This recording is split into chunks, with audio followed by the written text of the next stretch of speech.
頭起先來看有民眾呢是騎奧多拜經過中華保心的灣樂路迄搭，結果互20-30隻的龍洞狗甲吠，而且閣加虐，加在這人是無安怎？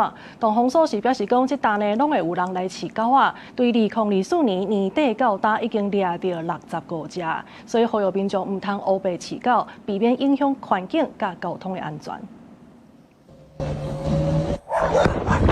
民眾騎機車經過彰化縣埔心鄉的灣樂路，拄到路邊一大陣的龍洞狗，算的有20-30隻。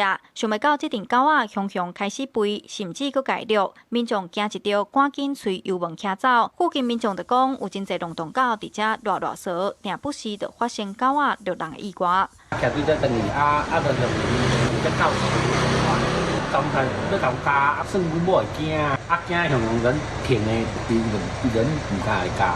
彰化埔心7月初才發生民眾要去公園運動，互狗仔掠甲跋倒吊傷的意外。這陣佇路的佫出現規陣的龍洞狗，互附近民眾真困擾。動保團體表示，若拄到1-2隻狗仔，可能也有機會甲狗仔嚇驚走。若是規陣的龍洞狗掠人，可能就真正較危險。如果是複數隻，當他去追的時候，他就認為你可能是威脅或是玩具出現在面前，他就是追，大概率是逃不掉的。靠虛張聲勢，手舉高或是假裝要撿石頭拿東西，這樣可能還有一半機會。有關埔心鄉遊蕩犬追車的現象，動防所會派人到現場去了解。如果是流浪狗的部分，會請埔心鄉公所清潔隊去捕捉。